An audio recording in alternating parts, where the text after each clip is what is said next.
This is the Amp Hour Podcast, recorded August 31st, 2016,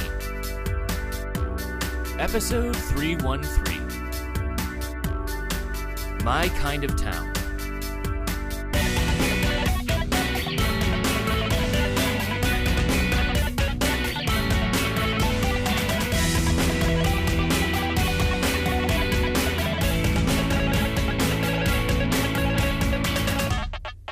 Welcome to the Amp Hour. I'm Dave Jones from the EEV blog. And I'm Chris Campbell of Contextual Electronics. What's up, nerd? Well, You've got huge news. Let's just open with that. there's some things, yeah, there's some things. So I don't live in Cleveland anymore. Toto, I don't think we're in Cleveland anymore. I moved to Chicago.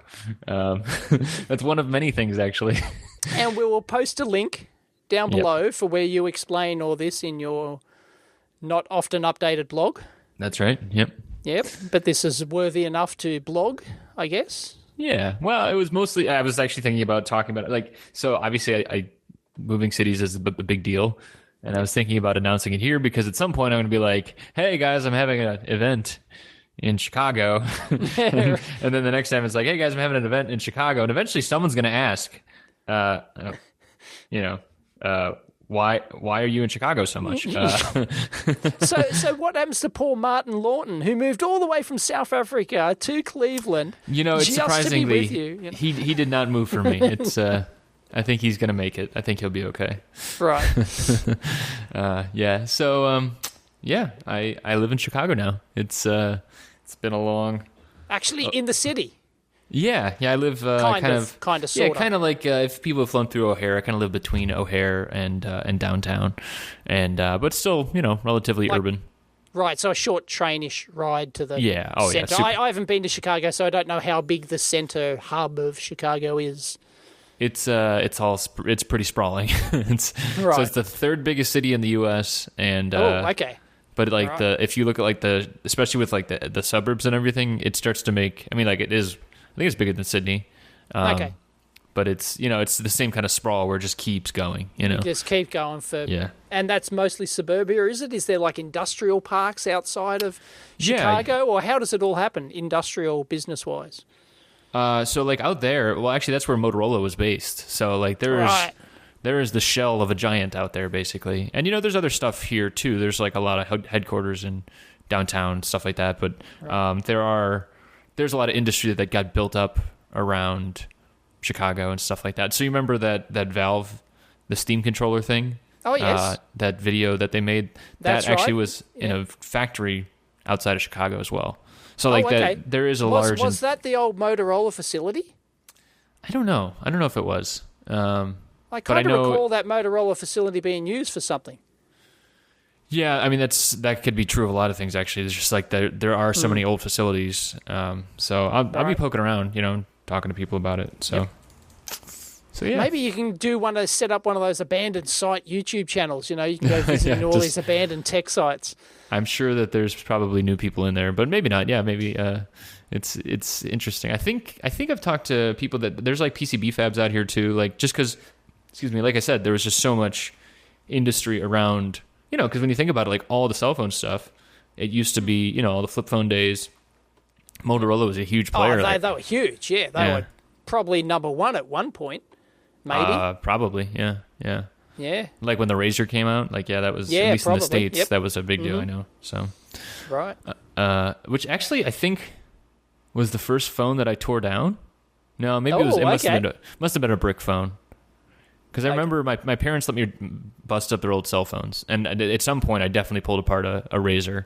So, the good old days. Yeah. Yeah. So, yes. Cleveland. Woohoo. Yes. I got no more Cleveland jokes. Oh, we can still make them. I'd be on your side now, Right. Okay. No, I love Detroit.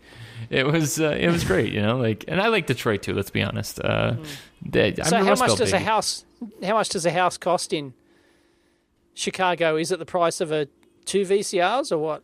No, many does it work? VCRs. Yeah, Right. it's tens to dozens of VCRs.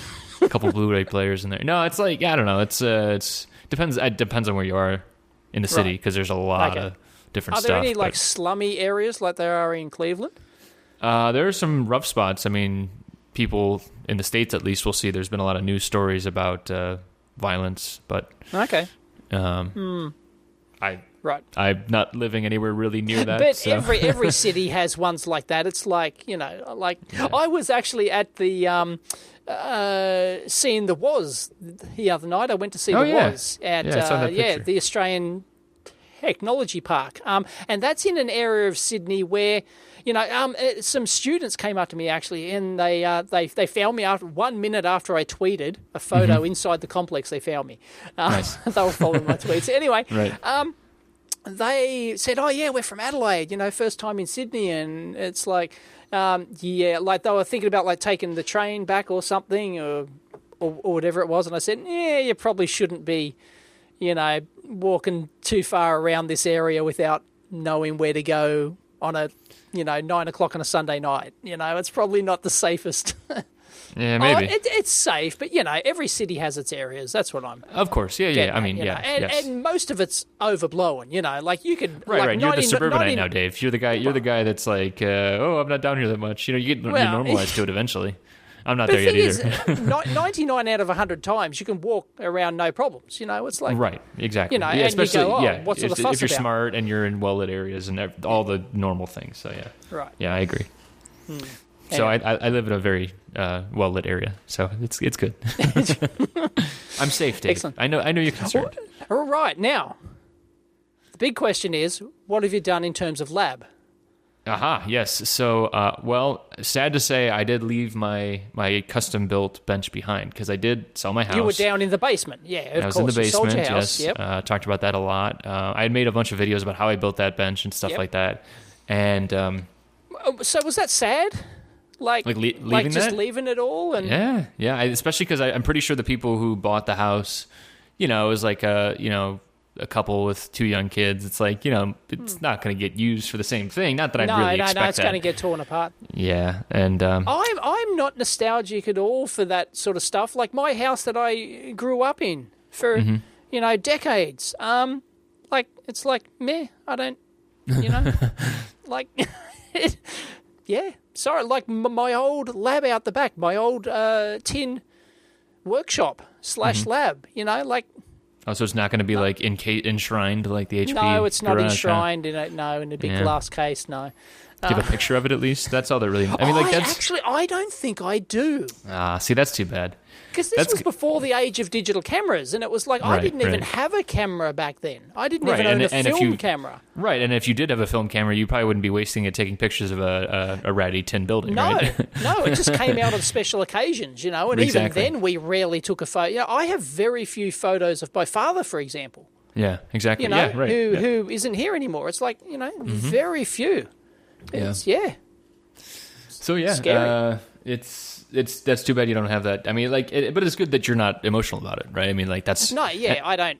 Yeah, it doesn't bother me in the least. These days, so I had to pack up all my stuff too, and packing is never fun, especially with. Yep. So of all the I had 40 plus boxes of just stuff, and that's after clearing everything out, and 20 plus of those were just my bench stuff.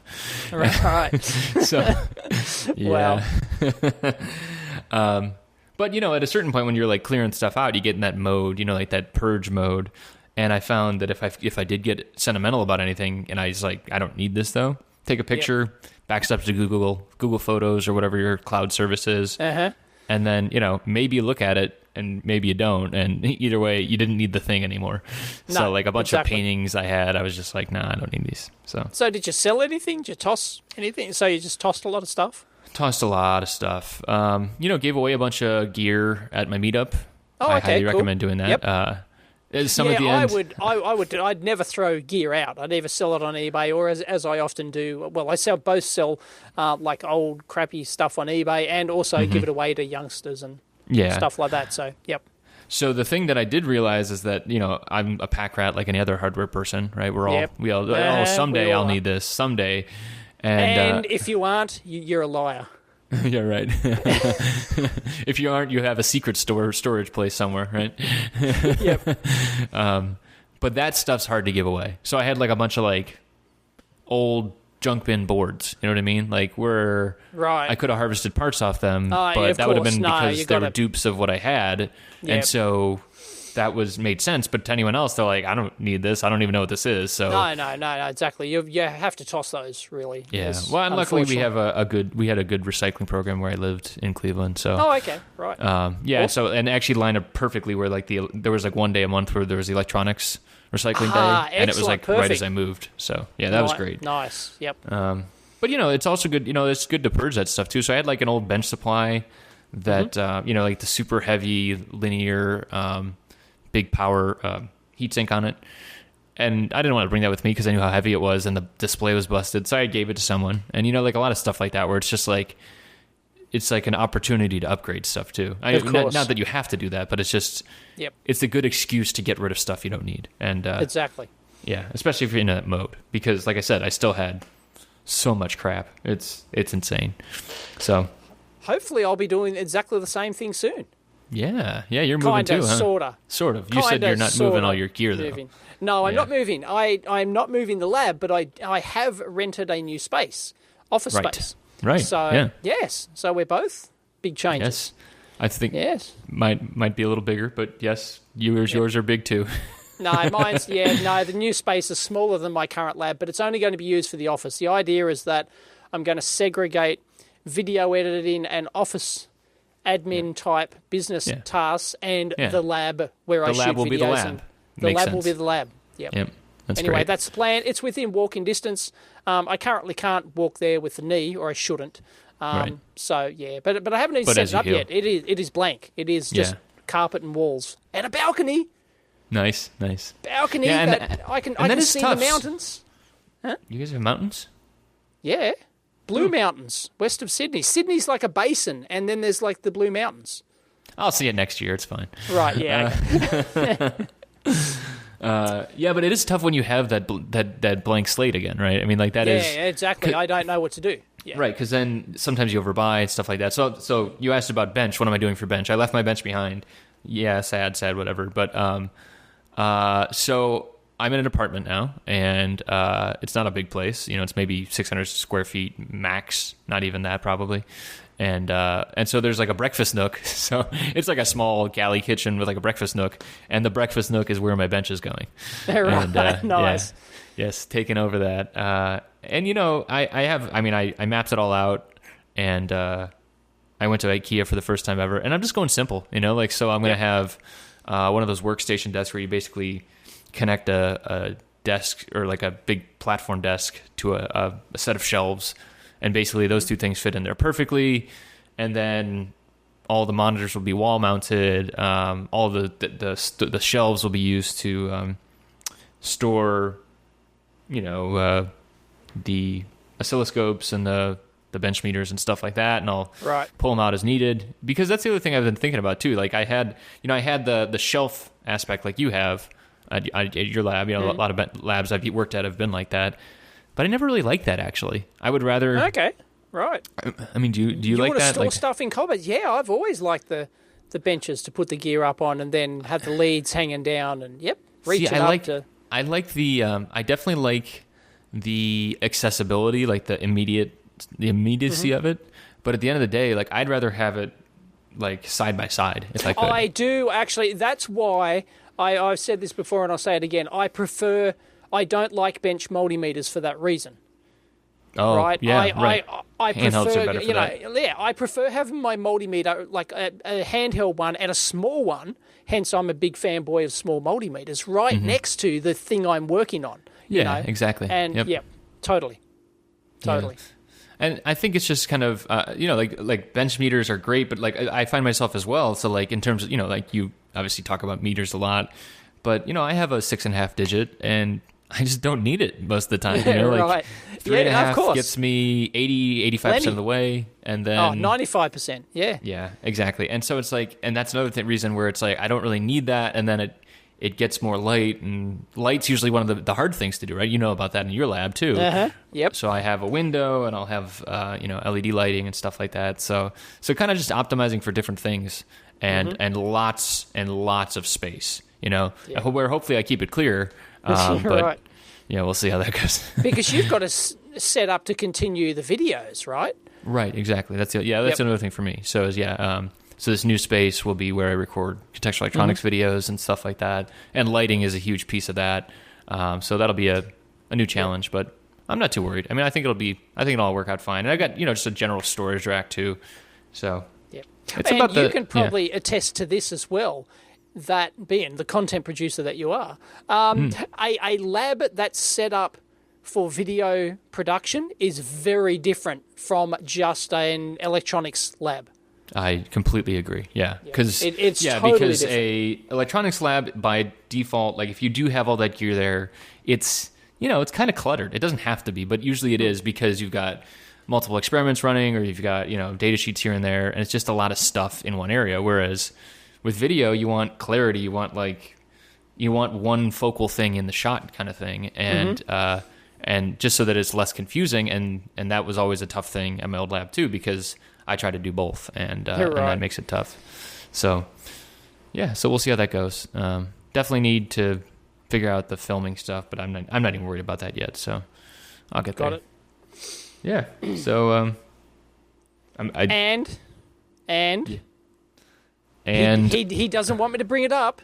I knew it was going to, so I wrote about it already. So I will bring it up, being the fantastic provocateur co-host that I am.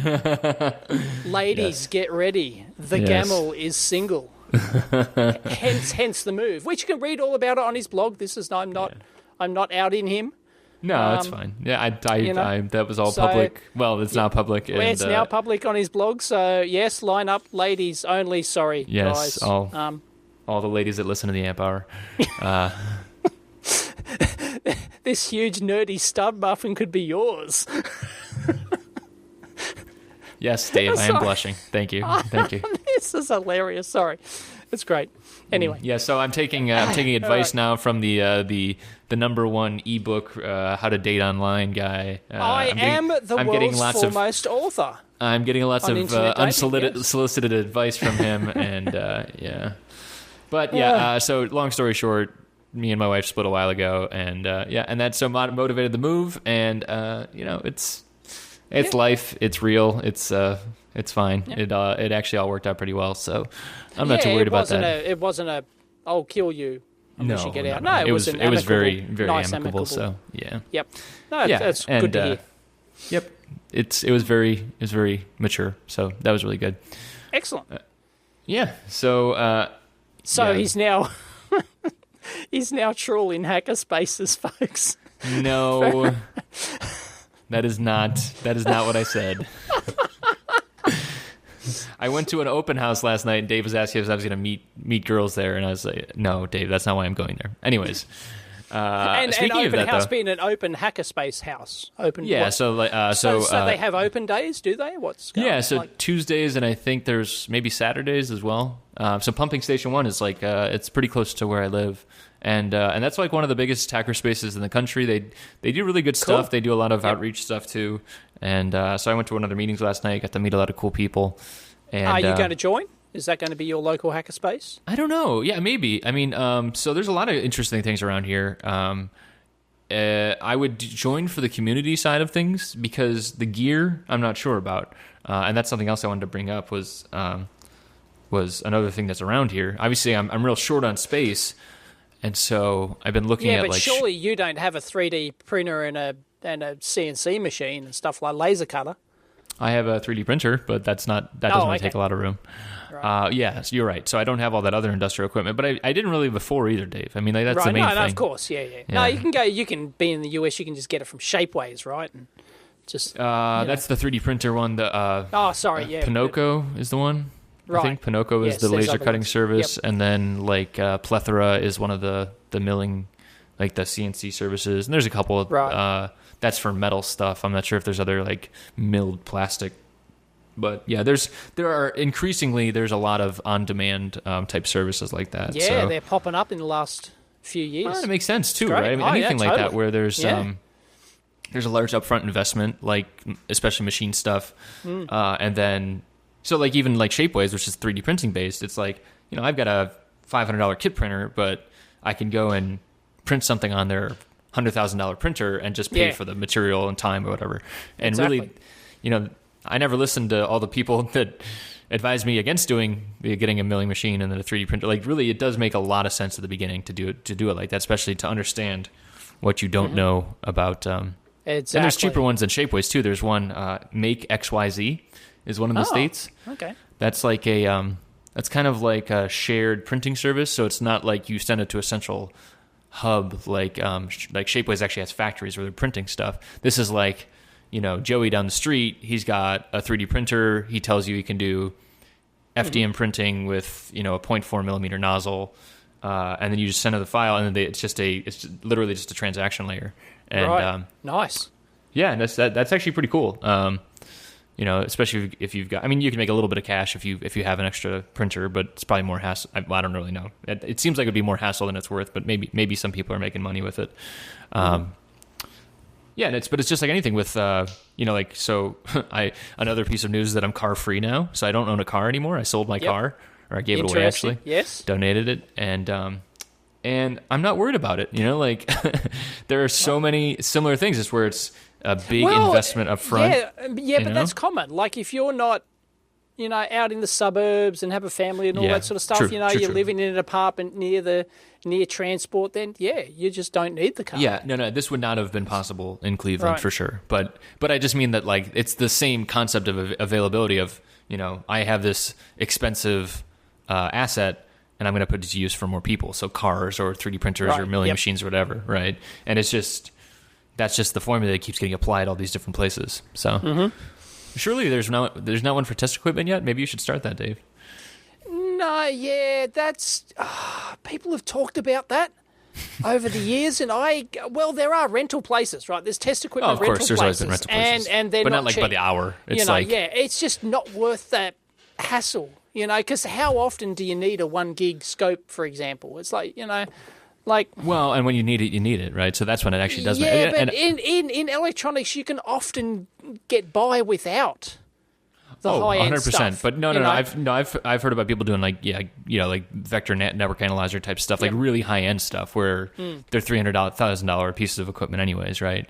Yep. Like that. But how many people are working on stuff like that? Because, you know, everything's proven with chipset-based stuff these days. Right. You know, you buy, it's all characterized off-the-shelf chipset. You just put the board together as long as you know what you're doing in the layout and you follow the app notes and whatever. You know, you can produce a working solution. I don't agree with that. No, I mean, you still need test equipment for it, but yeah, sure, but you don't need to verify the performance output of your, you know, 3G wireless module, right? Right. Yeah. If you have a chip fab, you probably are able to afford the equipment outright, anyways, right? You're probably buying it outright. Yeah. Right, so yeah, you just use an off-the-shelf module of that the works. Market. You know, like, yeah. So yeah, that's all. I think that's already catered for. Like, if you need that sort of gear, then you can usually afford your traditional rental places. Then, so yeah, you know, right, and it's just about market size too. I don't think there would be enough people. And Teskey is getting cheaper.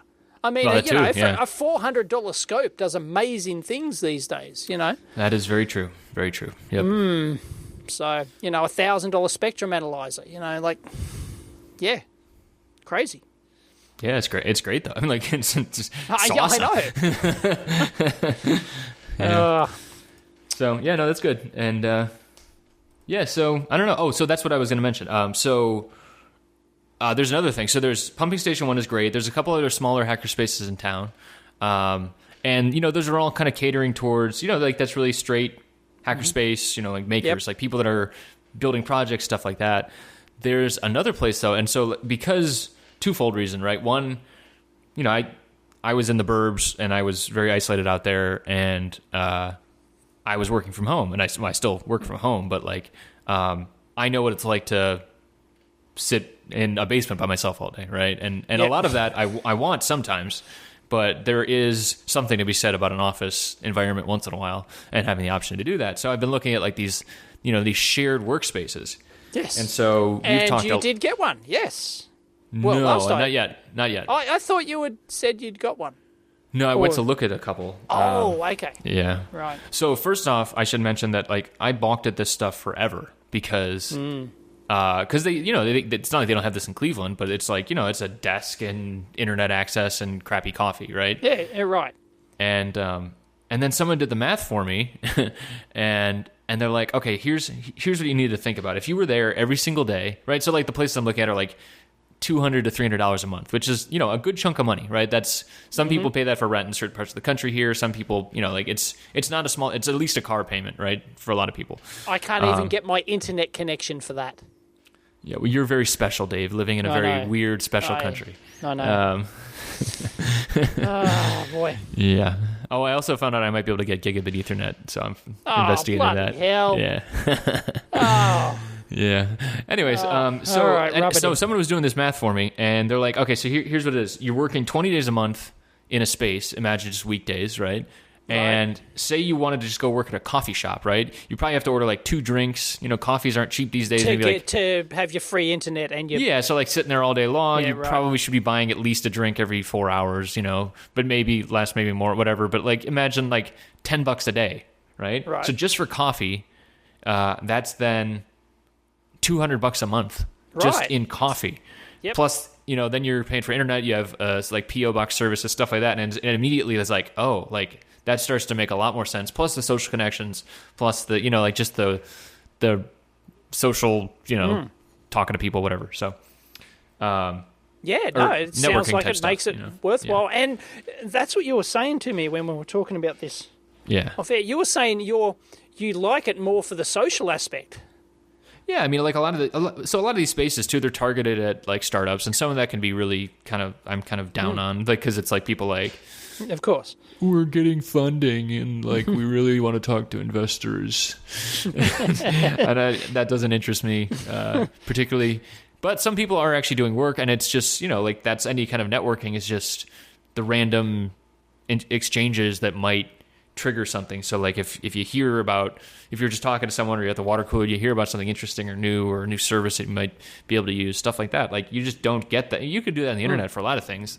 But, of course, but it's not quite. Maybe it's not. Yeah, it's not really the same. Right, but it's more. But so if you want to like sit around on Twitter all day, you'll probably see someone talking about something interesting or whatever. But you're also going to get bombarded with all the other crap, and you're probably also going to you have to be on there a lot, and so Twitter is the virtual water cooler, and that's what I like about it, but it can not be, it's not really made for, human interaction all the time, so. Right. As someone who dumped, did I apologize for that on the show yet? I figured out how to turn it. Maybe I should turn it back on now, actually. Oh, I did. Oops. I did. Oh, you did? Okay. Yeah. Cool. Yeah. But yeah, when we figured out how to upload all this stuff to YouTube. And so when we push stuff to Libsyn, that's where we host all the podcast shows. But we figured out how to automatically push stuff over to YouTube, and I did it all at once, and it was like 600 episodes, and it was auto tweeting every 2 seconds. And you and I were talking about it beforehand. We're like, it'll be fine, and then that was not great. No. So sorry about that. Oops. So anyways, yes, we are on YouTube. We have every episode on YouTube now. Yes. So go check it out. It is not, unfortunately, youtube.com/theamphour. No, we're still working on that because it's an old channel. Because you had an old channel set up and that needs to be cancelled before. Mm-hmm. Yeah, anyway. Yeah. Can we do just Amp Hour? Because it says this channel does not exist. So I think we might be able to... Anyway, we'll figure that out. We'll figure it out. Yep. Okay, so the last thing about the shared workspace thing, because then we could talk about other stuff. So there is, right when I was moving here, there was an announcement that one of the places that is a shared workspace plus an accelerator type thing, where it's kind of like like a Bolt or a Y Combinator type thing, where there's also funding involved, but not just funding. There's one called Catalyze around here, which I'd heard about, and they just announced that they're moving into an old Motorola facility in the city, which is like 60,000 square feet. Of workshops and equipment. And that's where I heard about the Motorola thing. Yep. Yeah, that's right. Yeah. Right. Yeah, because you and I were talking about it. So that's called M-Hub. And so I'm going to be checking that out. And that was, so I'm going to meet with them and That seems like an interesting space. That is a huge amount of space. That is. In fact, we looked at an article that looked at how much money they got. How much was it? Like $1.6 million for tooling or something? And I think that was just equipment. Like it was like equipment. $1 million and we plus. were just saying to ourselves, you can't actually buy much for that sort of money, especially like a facility of this scope and size, and the claims of what they want to do. It's like it sounds like a lot of money, but it's not. Well, it adds up real fast. I mean, so I've been helping out a little bit with the design lab, which is through my work, Supply Frame. We have a small space, so it's about 1/10 the size. It's about 5,000 square feet, and like that equipment it's very nice equipment, but that adds up too. And I think the main thing though is that any space like this where it's just like, okay, big chunk of money, big chunk of space, usually the people go and just buy what they think they need. Oftentimes, that's not the right choice, though. Yes. And Dan, who's running that lab, actually slowed things down. He's like, no, let's figure out what we need before we actually buy more gear, because it's the same thing. It's like you don't know. So like that's the same argument with like using the Pinoco or the Make Ike's White. It's not Pinoco. What is it? Whatever the laser cutter sharing services. Is it Pololu? I don't know. That rings it right. Yeah, maybe it's that. What is Pinoco? These stupid names. But it's why you use that stuff first to figure out if you actually need it, right? So you pay more, just like in prototyping electronics, you pay more up front for the single-piece versions, for the low-quantity stuff, because then you figure out what you really need to do before you move into the higher volume of stuff later when you're really cranking. So it's it can be tricky if you buy all that stuff up front and then you don't really know what to do with it. And sometimes, so I've walked through other spaces, and it's kind of sad too, because so like you'll see this really advanced equipment, but like no one's using it, like it's like, exactly. We've got a 5-axis water jet cutter, and it's like, okay, like that. How it's like 2 people a year using that thing. Like, what does that really?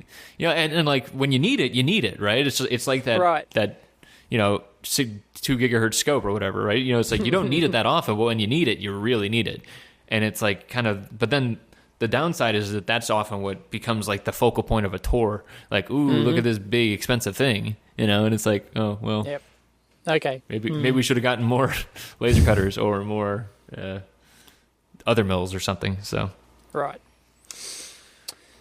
So that was about a half an hour of me talking about my life. Yeah, that was about your life. Yes. All right. Shall we get on to other stuff? Well, let's. Let me say that was it was a bit of an interruption in my life. Yes, it was. But it feels good. Back up on your feet and on the prowl. Exactly. On the prowl. Thanks, Dave. Right back to it. No, it's not going to end every week. I know. It's great. Oh, it's great, man. I love it. Yeah. Anyway. Yes. So, I appreciate everyone that, Dave included, who were very supportive throughout all of that stuff. It was not easy, but, friends make it easier. So, I was taking the piss out of him at the same time as trying to help him. Yeah. Of course, right. You can't let your your machismo drop down, right? Of course, no. Right. Yep. Don't seem like a human being at all on air. Oh boy. Anyway, all right. So, what else do we want to talk about? Guess what I got? Does it tick? No, it does not. Oh, really? It hums, dude. Really? I didn't know that. It hums at about 300 hertz. Oh, wow. Oh, yeah. Okay. So what is it so that people actually... I am wearing it right now. It is... It's a bomb. I'm wearing a 50-year-old watch. It is a Bulova Accutron Space View M8 for those playing along at home. Oh, yeah. It's brilliant. Yeah. My one's the M8 from 1968, and I showed someone at the Maker Fair, Sydney Maker Fair, came up to me and showed it to me. Sorry, I forget your name if you're listening. Thank you very much for doing that. Now I'm obsessed with Bulova Accutron watches. Anyway, he showed me this. Oh, he said, check this out. This is the coolest thing ever. And it was. So I went out and got one. No, they're really cool looking. So, like, we'll post. I think you're going to post these pictures in public. I've taken some real. Okay. They're up on my Flickr site. I've got we'll link that in. High-res photos. Yeah, we'll link them in. And we'll also link in a page which explains the mechanism. Some guy has got a web page. Some Australian guy has got a web page which explains all the mechanism, has a circuit for it, and everything. Shows 3D models of the mechanism. Fantastic. Brilliant. Yeah. No, it's really cool stuff. And you said, so this is the first transistor-based watch, right? It is the world's first transistor-based watch. It originally used a germanium transistor. It came out in 1960. And then they switched to NPN transistor because they were having a hard time getting germanium transistors at that point, apparently. So they just rejigged the coils to work with an NPN silicon transistor in the mid-60s. I think they made that change. And, it's basically single transistor driving a coil, two coils, which then drives a tuning fork. So it's actually a tuning fork mechanism that runs at about 300 hertz. I forget the exact frequency. And which is why you can hear it hum. You put it up to your ear, you can hear this thing hum. Now, instead of your traditional watches that move the hand like one tick at a time, they go, one step at a time. The seconds hand actually continuously moves, sweep moves. And I never realized with the tick too. That's actually based on like a tooth. Like watchmaking is very, very complicated. Yes, it's very complicated. And I just sent a link to you that shows the difference between a mechanism and this one. This one's much simpler. It doesn't work. It takes the vibration of the tuning fork and then scales that down to sweep the second hand and the minutes hand and the hours hand and everything else. So there is no tick-tock, back and forth flipping type. I forget the exact names for the watch mechanism part that does that. Anyway, it doesn't. It doesn't have that. Hence why it hums and not ticks. And it's very cool. I'm sure I think you actually recommended this to me, but ClickSpring. So if people want to learn more about like how clocks work, yes, the YouTube channel. I haven't watched it for ages. That is one of the best YouTube channels. And especially because of the video quality and everything too. But it's because of the production quality. The production quality of those videos is. Yeah. Now, I'm more fascinated by the production quality of the videos and the angles he gets and the macro shots he gets. That is very true. The machine is very impressive, but it wouldn't be as nearly as impressive if it didn't have the highly polished video content behind it, I think. Agree to disagree. All up close. It shows it. No, come on. Like if you just watch it from a distance. I haven't seen like a crappy clockmaker YouTube channel. Maybe that's like a novelty account waiting to happen. Anyway. Every set of gears just looks like a circle. There's teeth there. You just can't see them. No. The reason that channel works is because of the video production quality. I'm sorry. It is the number one reason. Yes, his machine is very impressive, but no, it really highlights it. Sorry. Anyway, we'll stop that argument. Anyway, where are we going here? The Bulova. Yes, the Bulova. 1968. The good thing about the Space View is that it's see-through, so you can see through the front. Of course, you can't see the tuning fork because it's like 300 hertz, but you can see the underside of the transistor. You can see a resistor. You can see a diode and a resistor, and that's like a big resistor in there too. It's like a it's just a through-hole resistor. No, it's a big through-hole resistor, just point-to-point wiring and stuff like that. Right, and that's like the simplicity of the circuit is kind of mandated by the technology of the time too. It's not like they could get. They could get maybe a couple more transistors on there, but it's not like there was a whole lot of. You only needed one. You only need the one transistor. I know that, but I'm just saying that even if you wanted to put like four in there, right, it starts to get space constrained real quick. Exactly. So yes, this was the age before ICs. They had not put more than one transistor on a. Yeah, when did planar actually start? Planar. I'm furiously Googling. I'm pretty sure in 1960 it did not exist. I think. I stand to be corrected. First planar integrated circuit is fabricated. This is the computerhistory.org museum. Quality radio. It's loading very slow. Yep. Anyways, it was not quite there yet. Even if it was, like that was space age NASA stuff. Yeah, you would never have access to that for what is effectively a consumer level thing. So exactly. Yep. Anyway, I'm obsessed with these Bulova Space View watches. So we will be hearing more of these? Is that what I hear? I want to do a video on it, although I don't want to take mine apart yet, because I've heard that if you don't know what the hell you're doing, you can completely screw it. So I need to learn what I'm doing before I take it apart. And yeah, more those research springs and gears and stuff. Like, that stuff's so tiny. I know, but thankfully this guy's website is awesome. Has all the 3D diagrams, the schematics, everything. So I can just do a video and post those. I would say buy a broken one first. Buy a broken one and try and repair it. Yes, I keep one as your watch. Yeah. Anyway, mine is a gorgeous example. Does it stay accurate? That was the thing. This one was the world's most accurate watch back in the day. Oh, interesting. But it was like 1 minute per month, I think. I stand to be corrected, which is nothing. Like your regular $2, Casio watch beats it, right? But back in the day, this was the world's most accurate watch. Right. Back when setting watches was a thing. It was a thing. Yep. And you had your traditional mechanical watches, be it auto wind or regular wind, and this was the only other thing that existed. This was the only other technology, and tuning fork, and it hums. It's just I'll put a microphone up to it, and you'll be able to hear the humming. That'd be good.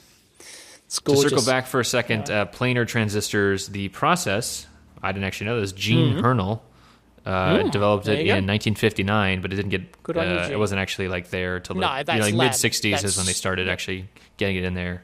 Right. And then Yes. Right. So there you go. They definitely wouldn't have had a watch. Because I bet even that transistor in there was pretty expensive then. So. Right. 1964, first widely used analog integrated circuit is introduced by none other than David Talbert and Bob Weidlar. Ah, yes. This is a great page. So it's got the whole timeline. I'm sure we've been to it before, but I think we have. Yeah. Hey, I just thought, should we, for our YouTube channel, our AmpPower YouTube channel, for every new video that we upload, might be tedious for back ones, but can we edit in like a thumbnail that has like, instead of our boring AmpPower logo, can we like put in like a... We definitely could, Dave. Just like we could update the Patreon page once in a while, Dave. For those who don't know, Chris does practically everything for the AmpPower. I just turn up and press record. So, yes, thank you very much, Chris, for doing that. No problem, Dave. You are the heart and soul of the... like the Ghostbusters, kind of. Right. Yep. I'll get a gold watch at the end, right? That's what I'm hearing. Right. I'm the. You'll give me one of these things. Right. I'm the Peter Venkman, right? Venkman. Oh, you're the Venkman, huh? I'm the Peter Venkman. Right. Yeah. You're just doing psychological experiments, huh? Right. Yeah. Have you seen the new one yet? I haven't seen that yet. God, I don't want to see the new one. I've done videos reviewing the trailers. No, dude, I don't think you do. Oh yeah, I did see. No. I don't watch your. I've watched reacting to Dave reacting to reactions. I've watched many reviews of it, and it is universally panned. It is universally freaking panned.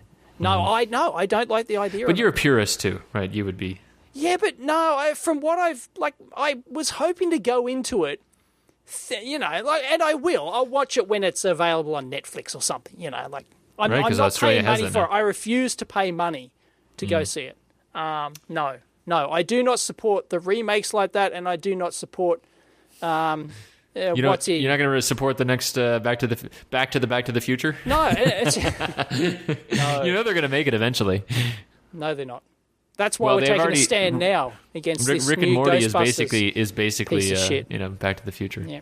Anyways, we don't need to veer too far into that stuff. Apparently it is a dick punch. It is an insult to all the fans. It is just the guy, poor Feig, just like absolutely was trying to push his agenda, and it is it's an insult apparently. And I don't mind a bad movie. In fact, I like some bad movies, right? But like apparently UHF. Great UHF. Yes, you were on the plane with Weird Al. Yes. Yes, that happened to me on a flight to. I guess it was to LA. It was a 6 a.m. flight, and I see this guy walk by, and I'm like, man, he's got really crazy hair. Like he looks like Weird Al or something. And then I'm walking past first class, and I'm like, oh my god, it is Weird Al. It is Weird Al. And then Dave tried to tweet at him, and it didn't work. So no. Oh well. No. Apparently that photo celebrities. It didn't happen. Apparently it didn't happen. So. Oh come on! You don't take pictures of someone. That's not I know. cool. Yeah. No, that's not cool. Yeah. Anyway, so yes, I refuse to. Okay. Yes. Bad movies I don't mind, but bad movies that insult you, no. And that's what I've been hearing. So I stand to be corrected on that. I'll watch it myself, but I'm not paying money for it. Anyway, let's not go there because it's a huge... Yeah. So in the world of sequels and remakes, how about that? Paul Stoffergen, who's yet to be on the show, even though I've emailed with him a bunch about it. He's very busy. He is launching, or maybe already has launched. I don't know if it's already over. I hope not. That would be kind of shitty. But the new Teensy is coming out, the 3.5. Oh, 7 days left. 3.5 and 3.6. And the crazy thing with 3.6 is it's got the 7... The F7, I think it is on there. I don't keep up with that crap. Oh, man. The STM32... what? He doesn't put the specs in here? But anyways, it's a Cortex M4 180 megahertz. It's just, with like an FPU, and it's just like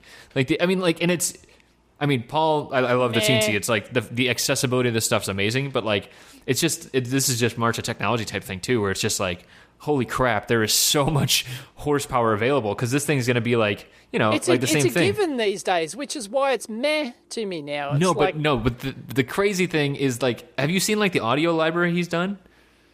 Nope. Like, oh man, so like so this is on the Teensy 3.1 and 2. It works as well, but like there's a full blown audio library where you can like drag and drop like audio connections on there, and Sweet. it's like the obviously the magic is in that software layer that Paul and the other contributors on the project work on, right? Basically the whole thing works like an Arduino if you wanted to. You can write your own libraries as well. You can write it all in C if you want to. But the idea is that there's just access to this insane amount of power for nothing. $25, right? Yeah. It's insane, and that's why you're seeing these things just in every project now too. Like not every project, but a lot of projects, and it's crazy. So good job to Paul. Good luck with the campaign, of course, and highly recommend buying one because like these things are just read the spec sheets. The format changed, the layout of the thing changed a little bit, but yeah, it's legit. And the 3.5 has a 5-volt tolerant. The 3.6 does not. So that's important to know as well. Oh, that's why I got it wrong. It's not an STM32. Duh. It's the MK66FX, but it's like an Cortex M4 equivalent to like the STM32 F7, I think, family. So who makes that? What's that one? That's the Freescale. Oh, Freescale, right. Soon to be NXP.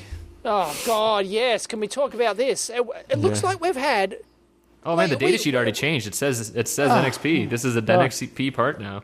Wow. We keep joking about this, that every episode we do, there's a new buyout. I think we've had two. This has two, I think. I don't think we've talked about it. Anyway, Renesas are going to buy Intersil for $3 billion. And onsemi have been cleared by $2.4 billion takeover of Fairchild. Have we talked about that before? Is that new or is it now? I don't remember on the Fairchild thing. I think the Renesas thing was new, though. Right. Anyway. And there's interesting for a lot of it's the history thing. So Renesas is doing, it was who? I got lost in my links here. Renesas is taking over, where is it? Renesas are taking on Intersil. Intersil. So Intersil and Fairchild are both, big old names, right? These are not like no, these are Renesas is amalgamation of Japan. They are a Japanese-based company. NEC and every So they were basically like a rebranded version of like a Japanese conglomerates. On Semi, it was a split out from Philips, wasn't it? With I think it was. I don't know. But anyways, you posted a map, and that actually it hasn't been updated. But that is actually you couldn't possibly keep it updated. It keeps changing so much. Not as it's insane. A thing like this. It's just crazy. Yeah, nuts. I mean it's hard. It's hard to keep track, especially because this is an actual image, so you can't search it. So that kind of stinks. Yeah. But yeah, I mean it's rough. It's rough to see, especially like so. Fairchild is like a very early company. I mean, like one of the earliest. So definitely. Like it's just and I obviously was whining about Linear Tech last time too. It's just a lot of these names are going away. So that was is Fairchild unfortunate. One of the original Gang of Eight, like the Traitorous Eight? That was the Traitorous Eight. Yeah, I think. Yeah. Yeah. To form Fairchild, yes. And how many of those are left? Well, so that split out. So from the Traders, so that was from, what was that? So that all split from the original Shockley, right? So, yeah, and then they all split out, and then they formed in that Fairchild. group was, and that was Noyce and Moore, and they split out to do Intel, and then also National Semiconductor came out of there, and then a bunch came out of that. So, like, from National, I think that's where Linear Tech came out of. Intersil, I'm not sure about. So it's just, nuts. Oh, here we go. So in 1967, supported by the watch company, there we go, tie back in, they founded Intersil. So Intersil was making some of the early watch circuits. How about that? There you go. Yeah. But that wasn't until late 60s. So anyway. Nuts. Yep. Anyway, more buyouts. Next. Yeah. Our industry's just being destroyed. Yeah. Next. Well, and check out the map. It's definitely interesting. Yeah. No, yes, the map is cool. But the rest is just it's just boring ass corporate merger crap, right? I mean, that's right. We lose history, but at the end of the day, it doesn't. Other than until the parts go obsolete, that it doesn't really affect us. Exactly. But they probably will. So unless you're nostalgic, right? Yeah. Take a picture of the chip company and then and then throw it away. Take a photo of you outside the chip company. Yeah. I remember when they used to be Fairchild. Yeah. Yeah. Anyway, there's a new standard for the Ampere. Yeah. Apparently. You don't seem to care, but I for wasn't all you that Volt jazzed nuts by out it, there. But yeah. Anyway. Well, and we had talked to Jonathan about I was getting that confused because that was the mass balance. Remember when we were talking to him about that? Yes, the mass, yeah. So that was using amps in order to drive forces that balance. Yeah, do the mass, other, right? And then yes, that's right. And then they didn't have an exact fundamental reference standard for the Ampere, and blah blah, right. Whatever. We could have got that wrong, but yep. Yeah, and so people should go listen to that one. That was with he goes by Professor Gears as well. So, but we talked all about that in that show. But this is now the amp, and I think what the idea is that they have like quantum level transistors that are just like squirting some very small amounts of charge out. Yeah. Yeah, I mean it's just like right, little right. little bits of charge at a time. But I mean, at the end of the day, like I don't.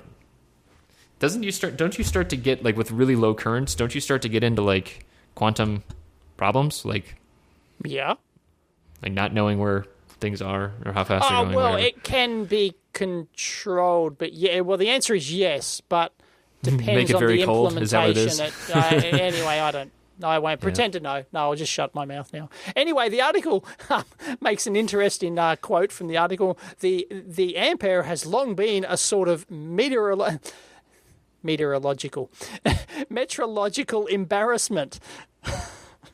Really? The Ampere, that's what they claim in the article. It's a sort of... It's just like an embarrassment. It's contrived. Yeah, it's just... Yep.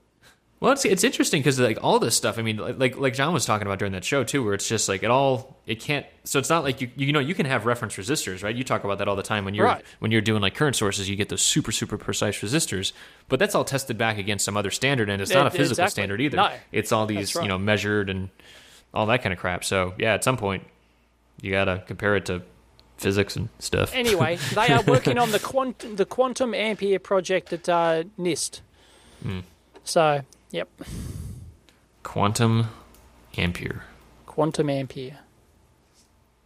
Maybe you can get up some nice 3D graphic of how it works or something. Yeah.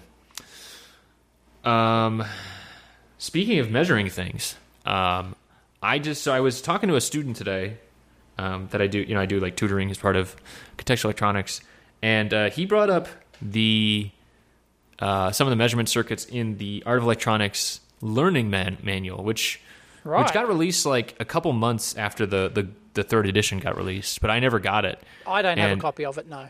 Yeah, so two things that are exciting about this. One, I have Amazon Same Day now, and I was so excited. Like, Oh man, that's gonna be dangerous. So I literally ordered it at noon. Is that because you're near an Amazon hub in Chicago, or sure, what? How does that it's just like cities are being near others. Yeah, I'm sure that's what it is. Right. So poor old. But it was so exciting. So poor old Cleveland was a backwater, was it? You had to wait a whole day. It was yeah. Well, yeah. A whole 24 hours too. And some people when I visited Dimitri in Berlin, he had Amazon 1 hour or whatever that's called. Wow. Like they have a 1 hour delivery service now too. It's just insane. How much do you pay for that? I think the 1 hour was like a small upcharge. It's all like included in Prime. So like you pay for $100 a year as like the flat rate, and then if you use it, it's like reduced. So like for me, anything 2-day delivery is free. Anything 1 day is like $4. So it's subsidized if you subscribe to the Prime service. Yeah. Wow, that's consumerism extreme. It's like, I'm going to buy so much shit in the next year that I'm going to subscribe to a service to make my consumerism cheaper. So I'm using a projector now, and I bought a projector screen, and this 80-inch screen showed up in my house in a day with no additional cost to me. And it's just like, it's insane. It's insane. So that's crazy. So I got this new book though, and it's actually really good. So that's the other thing that I'm excited about, not just the Amazon thing, but the actual book itself. And seems I didn't realize it was written not by Win Hill and Paul Horowitz. It's actually written by Thomas Hayes, who's another guy at the physics department at Harvard. Oh, I didn't know that. Okay. Yeah, and you know what? And actually, the style's really different too. And it's really casual. And there was one part. So I was just reading the first chapter because I just got it. But there's this one part where he's talking about like the how to think about circuits kind of thing, like that kind of like mindset stuff. Like I love that. That is just like you forming these mental models about how circuits work, and he's telling you to be patient. Sometimes you just kind of have to get through it. Like everything was jiving with what I like. Like it was really really good. So I'm super excited about it. I think I'm gonna actually go through. So it's like 25 days. It's supposed to be like the lab course that they do, and so it's like 25 days worth of experiments. I think I'm going to go do them. I mean, like, just to kind of try out my new bench and, have it. That'd be great, right? So I'm excited about that. And you'll do videos of you doing them? Yeah, maybe, yeah. Why not? Get into the groove again. So, sweet. Yeah, I'm very excited about this book, though. It seems cool. Speaking of Amazon... I was going to say, as we were talking about it, I was remembering our conversation yesterday. So what's up with you? I am now attempting to sell through Amazon. I've set up an Amazon, because you never used to be able to do this from Australia. This is this is what actually killed my internet dating book way back in 2000, right? Mm-hmm. I think I released it in 2000. 16 years ago now. Anyway, because Amazon was the place to buy books, right? And being from Australia, you could not, for the life of you, sell your book on Amazon. It just was not possible. And for another decade, it was not possible. Right. You had to have a US company. No, it didn't have the infrastructure. They didn't have the accounting systems. They didn't have whatever. You had to have an American address, an American social security number, an American bank account. You had to basically live in America to actually do it. But now it's changed. I'm not sure America. how. Yeah. No, you can. I was absolutely blown away by how well their system was automated. Their sign-up process for individual for international people. Oh yeah. So we were talking about the shipping stuff. I got to that W8 Ben form, right? The famous W8 Ben International, and I hate that form with a passion. And when they popped up and said, "No bullshit, no, not for an international person, dude." What do you mean? You fill out your address. You basically certify that you're not No, dude, you have no idea how bad it is. Oh yeah, I'm sure it's so tough. If you do not have a tutorial on how to do it for being an Australian, then you can't do it. Is it different for different countries? I've given these forms out before. No, it could be the same for anyone overseas. But anyway, it's bad. Okay. Anyway, yes, you don't have to fill out much, but you've got to know what to fill out. Oh, okay. And that's the hard part. I'll give you that. Anyway. Sure. Right. And I just, this is a nightmare. I was almost going to quit. And they just popped up with the form. They automatically knew I was from Australia. They knew exactly what sections to fill out. They didn't show me the sections that I didn't need to fill out. And I signed it electronically. I didn't have to sign it, scan it, and upload it. Oh, it was magic. So you're saying that the billions and billions of dollars of logistical infrastructure that Amazon has built, the robots that they use in their factories, the that's nothing. Seamless integration with payment and shipping and everything else, it was I signed a form electronically. Yep, that's what blew me away. Seriously, I'm looking out for number one, huh, Dave? Oh, that's funny. Anyway, so so I got an account on Amazon, and I can right now. I could actually, and I did for like a couple of hours, have my meter available on there for sale as a test thing, and you could have ordered it from me, but I've got to ship it. And of course, the real benefit with Amazon is having them do the fulfillment.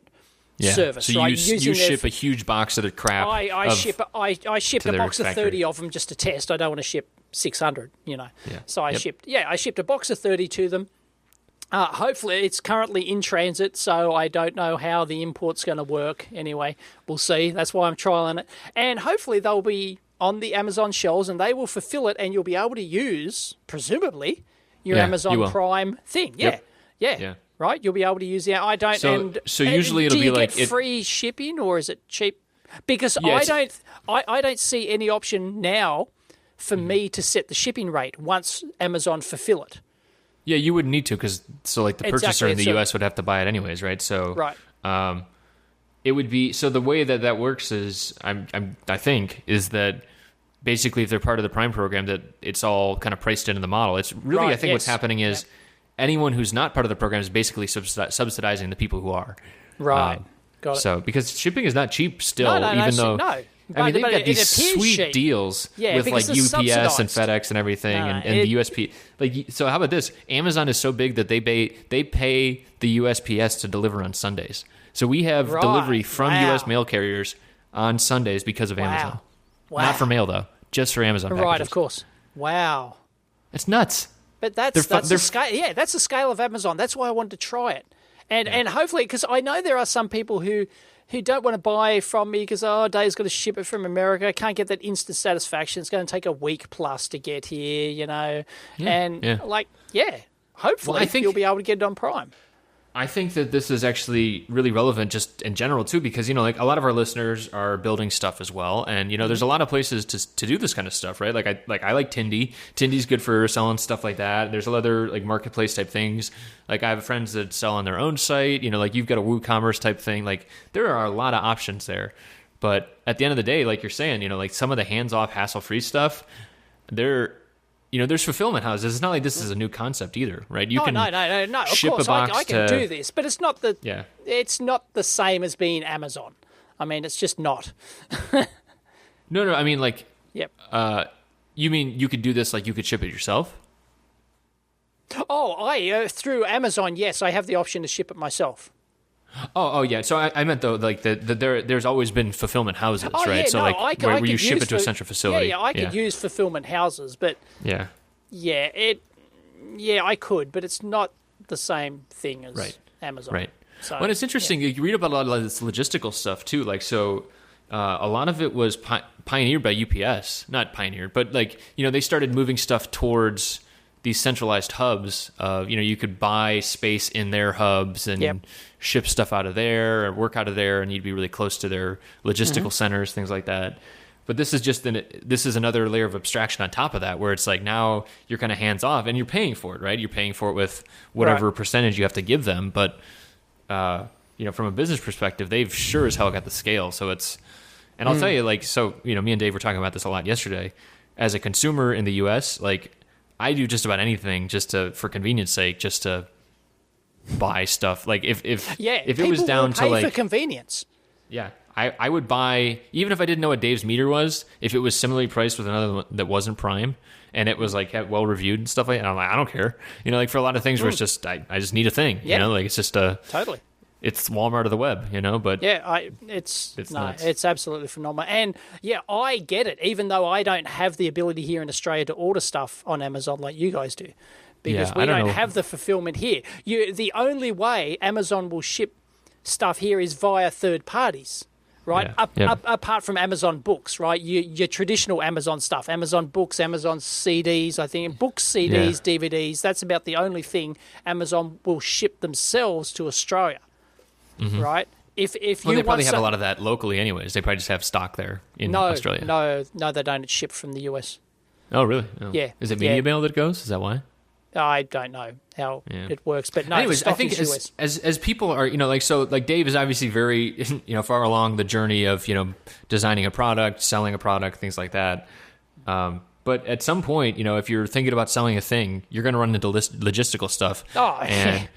And at some point in that journey, when you're standing in line at a post office, just cussing and hating life, you're going to be like, how much do I have to pay to never do this again? And these kind of services, not just, other ones will pop up at some point, but like this stuff is super important, and it's super, from a business perspective, they're doing well because of that, because they're just monsters about their logistical operations.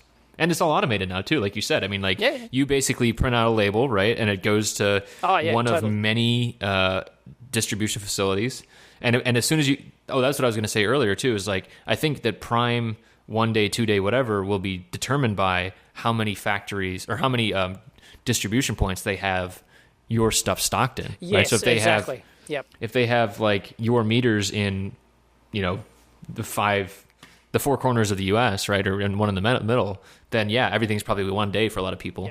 But if it's only in one, that's up for them to determine, because I've only shipped it to one location in Idaho or somewhere. Yeah, exactly. And they're good at being tax averse, whatever. That's what they do. Their system's probably so automated that if this thing sells like hotcakes in Silicon Valley, then they might go, oh, we need to ship these over to that warehouse. That's where most of them are going. I'm sure it's that intelligent. So anyway, it's a trial, so I'll keep you updated.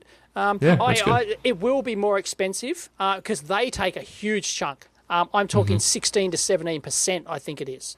It's massive. 4% of which is you pay about 4% for the fulfilled by Amazon thing. So that that has to do with the cubic square feet of your product, how much shelf space it takes up. So they actually charge you based on the physical size. Right, but they also do payment stuff. Like you said, you were doing PayPal before anyway. So there's a lot of these PayPal, services are someone's taking a chunk at some point. So it will come out. It's just about how much you kind of pick your own adventure of how hands off you want to be. And no, exactly. If I was purely profit driven, it is I make the most profit by selling it and shipping it myself. Yeah, I kind of think about it like prototyping too, right? Where you just pay a lot up front, right? And if you can make it when you're paying a lot up front, then you can make all that money back by bringing stuff in-house and optimizing your systems later. Right. Instead of being like, if you were going to start a new board, right? And you weren't like, oh, I don't want to use this integrated chip. I'm going to build everything out of discrete transistors. Right. You're going to take forever. You're never going to get it done, right? Instead, put a module down or put a chip down and then go back and optimize it later for cost or whatever, you can. But just get it done first and then revise it. That's right. That's a much better way. And I think the same applies here, where it's kind of you just fix it along as you go along. Yep. Anyway, logistics is hard. Yeah, it sucks. If you think hardware is hard, logistics is harder. Right. Because it's not that easy. Like, I can't just get some magic fulfillment center to take care of the 160 countries that I ship to. Right. Yep. Without hassle. That just does not exist.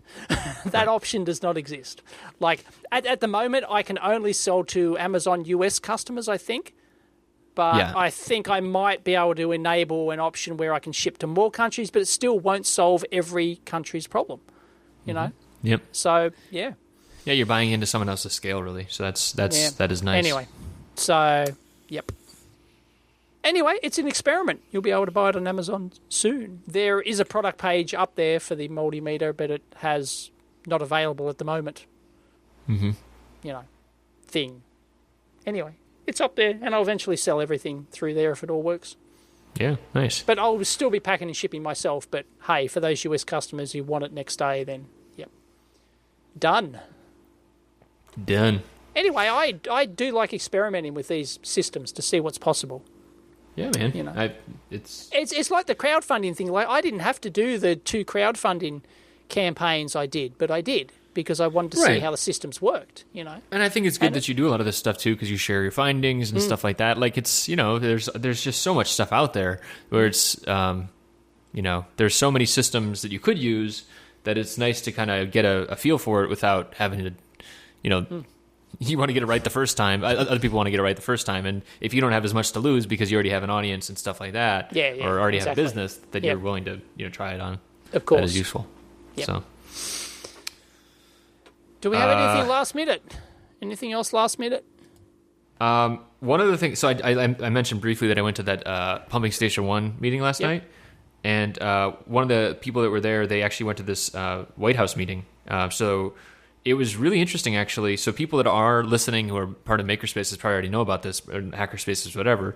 But basically, like all of these government agencies, basically, it was really encouraging to hear about where they're like, it was like NASA and like, NSF and all of the different, the different agencies were there, basically, and saying like, hey, we've got money and we're super interested. They said, what do they call it? They called Hackerspaces and Makerspaces a national treasure. And I was like, wow, cool. That is pretty badass. Like that. And it really is, it's cool for, like, you don't necessarily think it's going to be like, like they can definitely have impact, but it's not like going to have one place, building a rocket or something like that, right? That, does whatever. But when you think about it distributed with a lot of people with educational aspects and stuff like that too, it's really encouraging. And so basically there's a bunch of money out there. So if people are listening, they didn't hear about it. Make wrote an article about it. They kind of did a recap of some of the stuff there.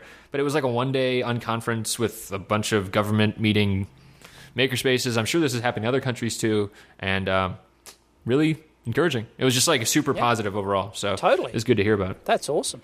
Yeah. So, and there's a bunch of videos and stuff too. So. I might be involved in a Makerspace. So, oh yeah, cool. Yeah. Anyway, I won't. It's a personal thing. It's like a school thing. So I won't. Oh, that's great though. Yeah, no, that's a nice thing too. Where it's like a lot of this stuff is kind of moving into educational stuff too, and it's just becoming, obviously there's a lot of anyone who's used a 3D printer is like, I thought this was easy. No, not so much. I've offered my services as not only a professional consultant for it, but also to teach as well. So like instead of a hired gun, you're like a hired mouth. Yes. So anyway, that might be fun, but that'll take. Yeah, and it does, and it's the fact that it's happening at all is good, right? I mean, that's kind of really encouraging and getting people thinking about how to make new things, solve problems, and that's what it really comes down to. Like you can talk about all these methods we mentioned today, like machining and 3D printing and electronics and everything else. But at the end of the day, it's really trying to solve problems. And if you do that with software, you do it with hardware, with whatever, that's really positive. So, the thing is, though, with the teaching aspect of it, people ask me, I get this all the time, why don't I teach? And it's like... Well, you do. Well, yeah, I do. But see, the thing is, because I'm this content producer with like an audience of 370,000 subscribers and 70 million views or whatever. He subtly slips in, right? No, I have a big audience, so it's like I'm in this mindset where what would I rather do? Spend a day doing a video that's seen by 100,000 people, or spend a day teaching 10 kids in a classroom? Like, I think that's totally legit. And where I have to spend my time on. So that's the like. Yes, I know that personally. I can, it could that one kid could be the next Elon Musk or somebody, right? And then I can make all the difference. But statistically, probably not. Statistically, probably not, right? So but Elon Musk could be watching YouTube too. Could be watching YouTube as well. Exactly. So you got greater odds. So let's go for a Hawking instead of a Elon Musk. Come on. Right. Okay. Yeah. No. Of course. Yep. I was thinking the other day. I know this has been said online too, but at some point he's going to become the villain. Like, come on. His name's Elon Musk. Like, it's just such a good bad guy name, right? Totally. At some point he's going to be like, no, I control all the lithium. Oh, good. And Elon, if you're listening, I still love you. It's great. I mean, I don't really care if you're evil. If you keep making that stuff, it's cool. I heard from him personally that he listens to every episode. Cool. Yeah. Yep. Oh goodness. If people want to see other links, they can go to the subreddit. That's where we do that stuff. We do have stuff on. If you may be listening on YouTube right now, we do have a YouTube channel for this stuff. Just search for the Amp Hour. That's the best way to do it. You'll see a lot of our logo as the image. All 300 videos that. Or whatever have the same logo on them. Yay. Yeah. Right, it's an audio show, Dave. Yeah, but we also have a Patreon page. We love when people support us there. And what else? Twitter? Yeah, all that sort of stuff. Anyway. All right. Catch you next time. Yeah, man. Talk to you soon.